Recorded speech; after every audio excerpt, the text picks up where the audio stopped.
গতকাল বানিয়েছিলাম ইডলি, সাম্বার, নারকেলের চাটনি। এই নারকেলের চাটনিটা আমি শিখেছিলাম নাগপুরে এসে একজন সাউথ ইন্ডিয়ান আন্টির থেকে, একদম অথেন্টিক পদ্ধতিতে। চলো শেয়ার করি। একটা ছোট মিক্সিং জারে ছোলার ডাল, 1 চামচ চিনি, কিছুটা তেঁতুল আর 4টে কাঁচা লঙ্কা দিয়ে ড্রাই পেস্ট করে নিলাম। এরপর একে একে ফ্রেশ নারকেল অ্যাড করলাম। ফ্রেশ নারকেল কম ছিল বলে মার্কেট থেকে কেনা নারকেলের পাউডার, ধনেপাতা কুচি, সামান্য পরিমাণ জল দিয়ে একটা মিহি পেস্ট রেডি করে নিলাম।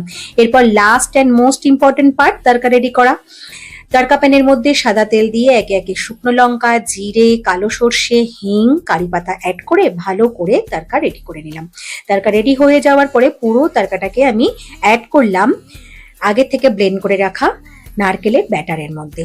ব্যাস, স্পুন দিয়ে ভালো করে মিক্সড করে নিলেই কিন্তু রেডি ধোসা বা ইডলির সাথে খাওয়ার জন্য অথেন্টিক পদ্ধতিতে নারকেলের চাটনি। এদিকে আমি ইডলির ব্যাটারটা কিন্তু আগের থেকেই রেডি করে রেখেছিলাম, যদিও ওটার পার্ট বাই পার্ট ভিডিও আমি করিনি, একদিন অবশ্যই শেয়ার করবো। এবার চলো শেয়ার করি সাম্বার। আগের থেকেই আমি তুয়ার ডাল মানে অড়হর ডাল সাথে টমেটো, লাউ আর সজনে ডাঁটা একসাথে কিন্তু বয়েল করে নিয়েছিলাম। এরপর চলো এটারও তড়কা রেডি করি।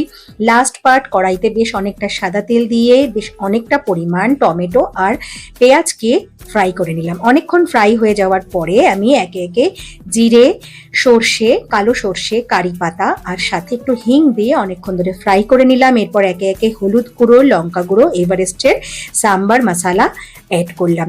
অনেকক্ষণ ধরে ফ্রাই হয়ে যাওয়ার পরে আমার তড়কা রেডি হয়ে গেল। এরপর আগের থেকে বয়েল করে নেওয়া কুকারে যে ডাল আর সবজি ছিল তার মধ্যে কিন্তু পুরো তড়কাটাকে অ্যাড করে দিলাম। কিছুটা পরিমাণ জল আমি অ্যাড করেছিলাম। এরপর সামান্য পরিমাণ স্বাদ মতো নুন আর চিনি অ্যাড করে ভালো করে কুকার সমেতে কিন্তু গ্যাসের উপর বসিয়ে দিলাম, ভালো করে বয়েল হতে দিলাম। বয়েল হয়ে যাওয়ার পরে গ্যাস বন্ধ করে আগে থেকে ভিজিয়ে রাখা তেঁতুল জল আমি সাম্বারের মধ্যে অ্যাড করে দিলাম। ব্যাস, রেডি হয়ে গেল আমার সাম্বার। চাটনি আর সাম্বার তো রেডি, এবার পালা হচ্ছে ইডলি রেডি করার। ফাটাফাট ইডলি কুকারে বসিয়ে দিলাম।